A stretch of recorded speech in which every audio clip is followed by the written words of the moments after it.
Alright, welcome back, guys. So as I said in the last video, we would get into removing these decals. So that's pretty much what we're going to start off doing. And what I'm doing right here is I'm heating up the backside of the fairing, heat gun setting to low, and make sure you keep that heat gun moving. You do not want to keep that thing in one spot. The end result will be melting the fairing, because these fairings are plastic at the end of the day, and heat and plastic just really don't get along very well. So once you heat that backside, you heat the front side a little bit. Like I said, keep the heat gun moving on a low setting, and then just start peeling that stuff up a little bit. Once you get a good lip on it, keep re-grasping and just pull it off. So what I'm pointing out here is the fact that once you do pull off the sticker, sometimes it'll leave that glue residue behind, as you can see better by the dirt from the backside being stuck to the glue. So don't worry about that if that happens to you. At the end of this, once we get all the decals removed, I'll show you how to take care of that.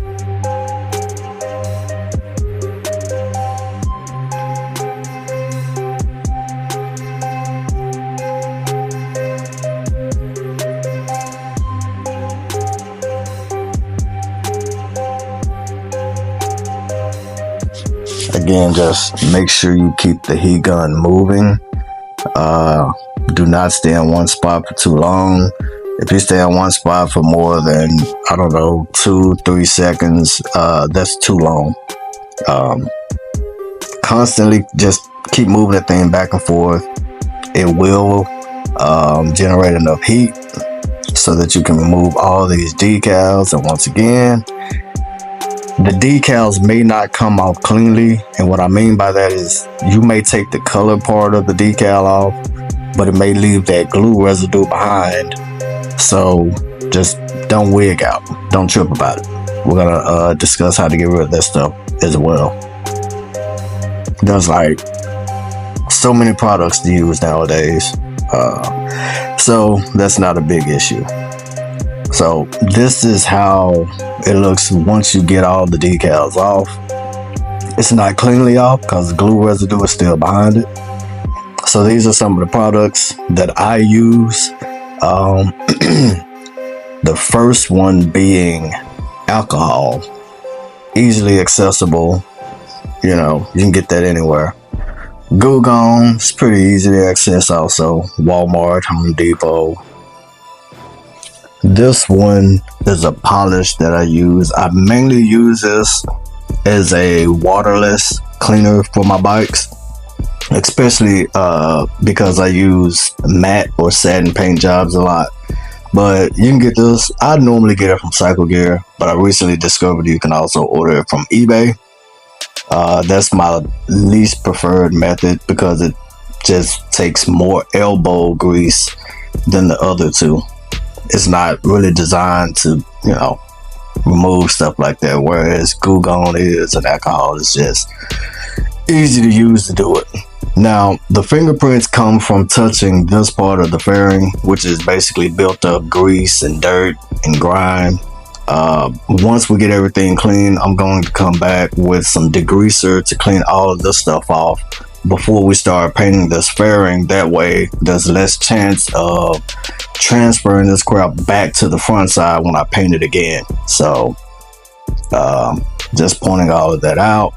But that is the reason why you're able to see the adhesive glue so well, is because from touching the back side and then touching the front side. So I sprayed some Goo Gone on the left side of their fairing, and then I just applied alcohol on a little rag that I had. I think it's actually a paper towel, and just to show which one works the best, because like I said, both of them require a little bit of Mr. Miyagi wax on, wax off, but the end result really just comes down to which one works best for you with the least amount of effort. Both of them do work. Both of them do require a little bit of elbow grease, but that's part of the job, man. You gotta put in a little bit of work. So this is the final result, how everything looks after we get everything removed. And from this point, I'll just wash it with soap and water, go back and give it a quick wet sand, let it dry, and then it's ready for paint.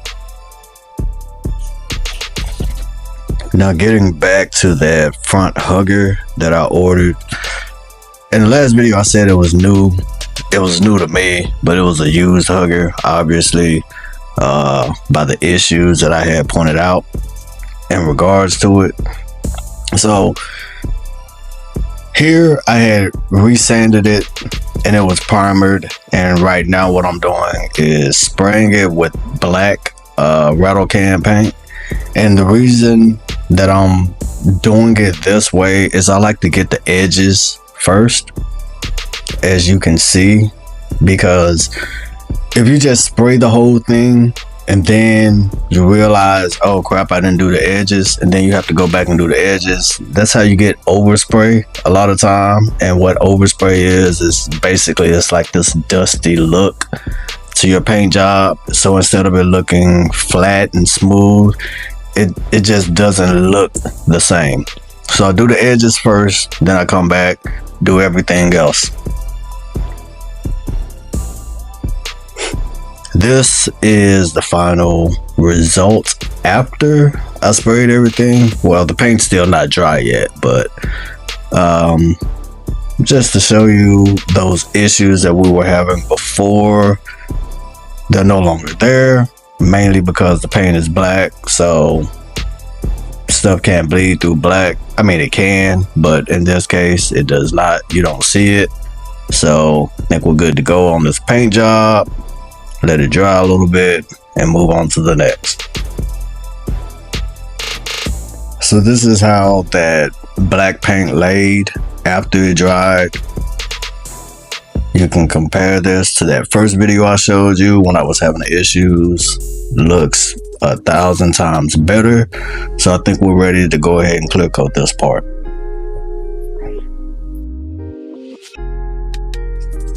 So since we were already removing decals, and I was debating about removing that side fairing decal anyways, I figured I'd see what paints I had, and if something caught my eye, I'll just go ahead and change the color from black to whatever color that is.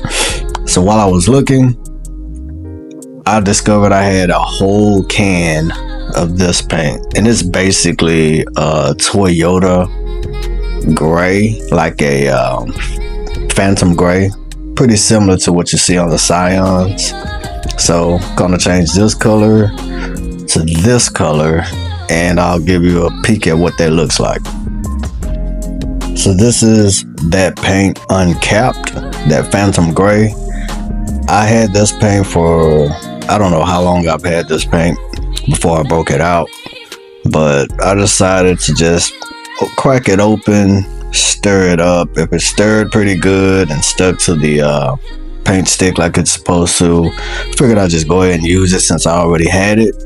I've already paid for it, and it beats having to go out and spend more money on a bike that I'm just trying to you know, spruce up a little bit and make a little bit more money off of it.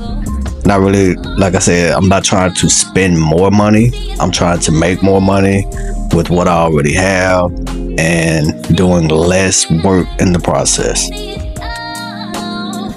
Now, another downside to painting outside is dealing with Mother Nature, and it is highly not recommended to paint outside in weather like this because humidity affects paint jobs. But I live in Texas, so you play the hand that you're dealt. Thankfully, I had already done the base coat, and I just had to rush through and do the clear coat, but I will show you guys the result of everything.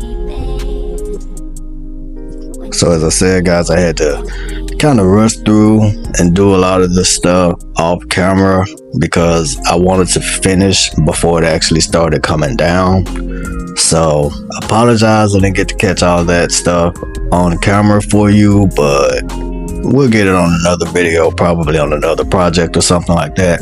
But this is the base coat of that paint that I had just showed you all, that Phantom Gray. So yeah, I decided to go ahead and do that front hugger as well as everything else that was black. I just decided to change it that Phantom Gray. This is just a quick shot of all of those parts together. Nothing is clear coated at this point. Everything is just a base coat paint job.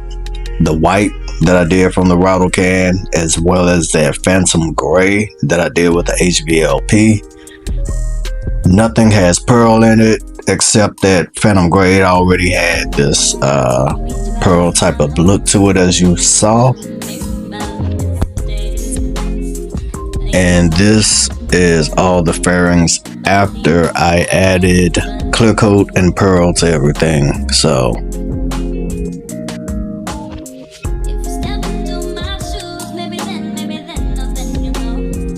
I think it came out pretty well.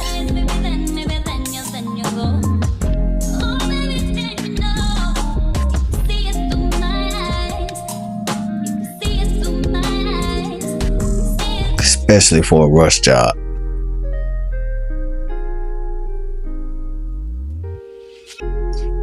So now that we got all the hard work out of the way with the paint, it's time to go ahead and start adding the accessories. So this is the gas cap. I redid that gas cap pad. The old one was faded, looked kind of old and raggedy, so got a new one, threw that on there, and just decided to go ahead and put that on the tank while it was off the bike because there was still more work to be done.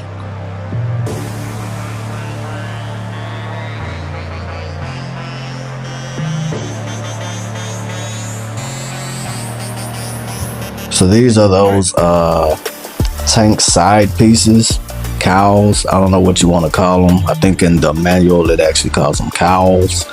So after having to repaint this tank a couple of times, I just decided to stop taping these off, and I actually took them off. And the only thing that was holding these things on was double-sided tape. So I had a roll of double-sided tape I got from either Home Depot or Walmart or something like, I can't remember which one, but it's 3M double-sided tape. And what I did was just cut strips out to go along the borders that would make contact with the tank. If you ever take these off and put them back on, you'll know exactly what I'm talking about. So I just put fresh tape on and try to put it in the same spots that the old tape was, plus I added a little bit more to make it a little bit more secure. But that's basically all you have to really do to have these things mounted to the tank. The fact that the tank is clear coated with gloss clear just aided the process a little bit better. So the double-sided tape was able to stick to that a lot better than maybe if it was a matte paint job. It still would have stuck, but you know, things just have a tendency to stick a little bit better to gloss. And then I just basically posted it up there to give me a good idea of what it looked like.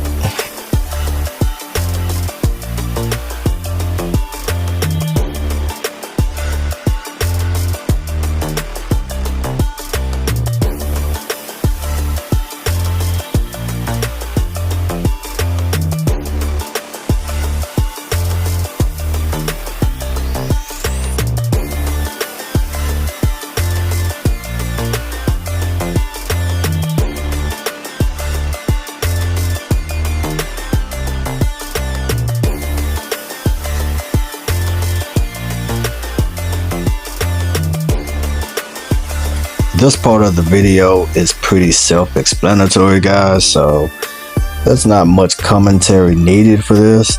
But I did want to point out the gloves that I'm wearing here are pretty similar to industrial production gloves.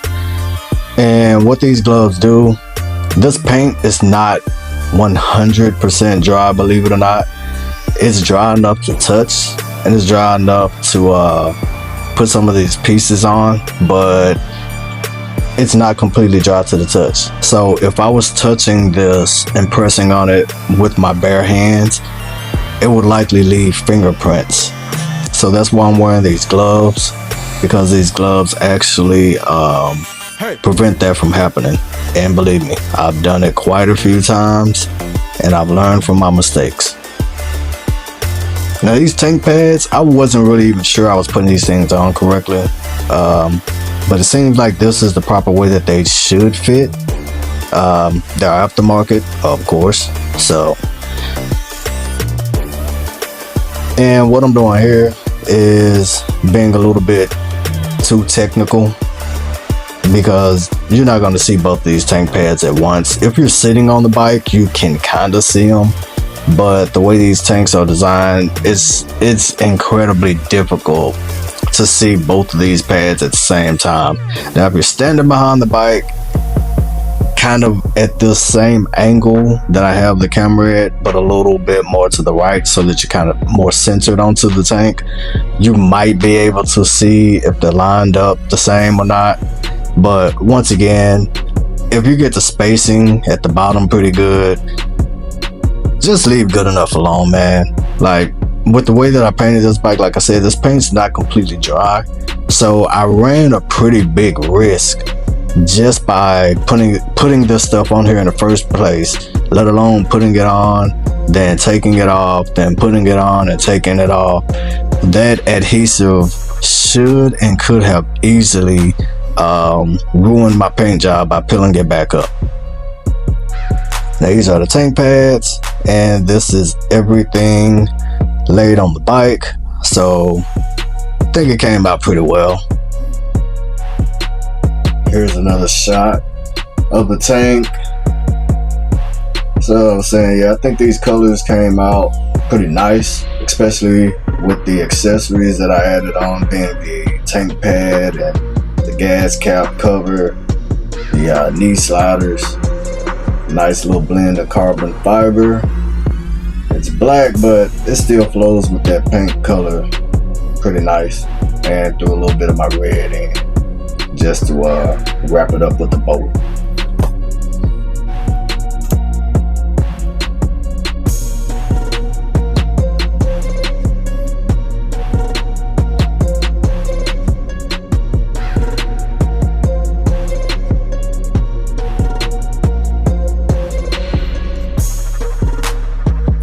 Not a whole lot to say about this scene as well. Just assembling that headlight and the upper fairing. Give you guys a glimpse of what this thing looks like as it's coming together. And most of the time, man, when I'm doing bikes, when I get to the point that I can start assembling and putting stuff together, that's when I kind of start to jump the gun and get impatient, because I can start seeing how everything looks coming together, and I just kind of rush it a little bit. I want to do more than I should at that time, which is why I'm doing all this right now with the gloves.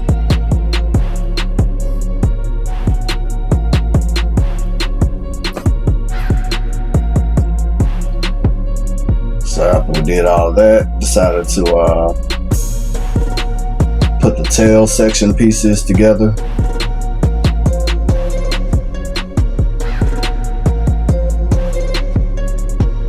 Like I said, I just get to the point I want to see what some of this stuff looks like on the bike. Kind of helps me visualize what I want to do next.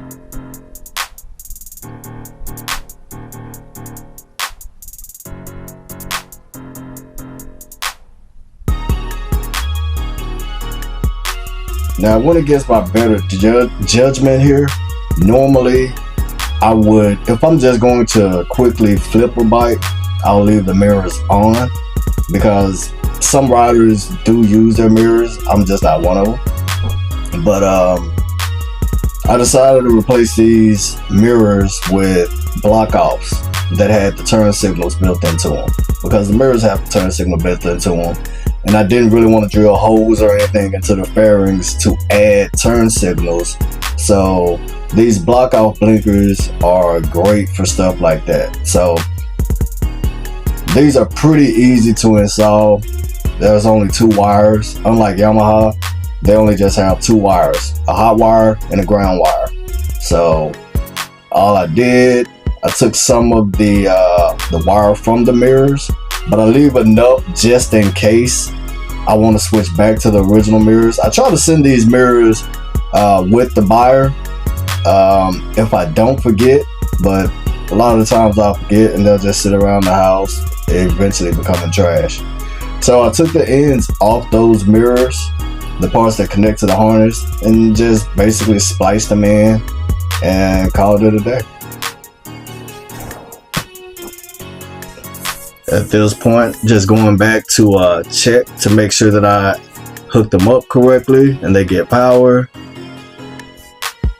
and they do. So we're good, and I can finalize them by soldering the wires together, because a lot of people on a lot of bikes that I picked up, man, I find that they just twist these things together, throw some duct tape on it, call it a day. They got new technology nowadays to where you can do more with less. So either I splice them together and I add some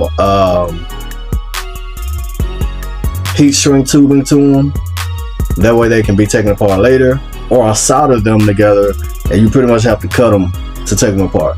And if I don't do those, they have these new deals now where it's basically a heat shrink tubing that has the solder built inside of it. So you put the wires inside of it, you apply heat, and it basically seals the wires together, and it also provides a protective loom on top of it. So you get all 3 things kind of rolled in one package, so to speak.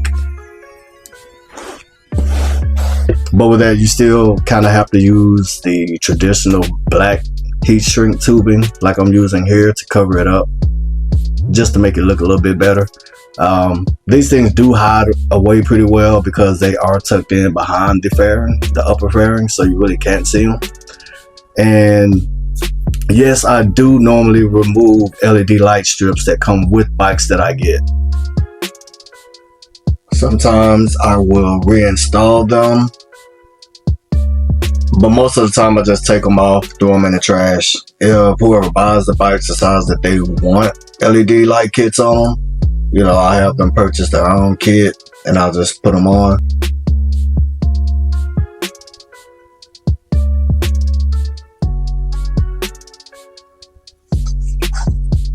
So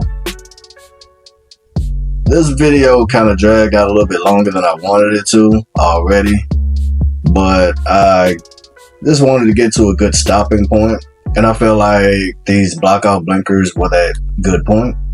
So when we pick up on the next video, which yes, now I have to do more than 2, but once we get to the next video, I think I'll show you guys what all went into making the decals that I did for this bike. You can only see one of them here, and that was, you know, me just kind of wanting to see how the red would look on this paint scheme. So until we get to the next video, guys, I hope this one helped somebody out with some of the methods and techniques that I showed. But until the next one, stay safe, guys. Believe in yourself, invest in yourself, because if you don't, no one else will. I'll catch you guys on the next one.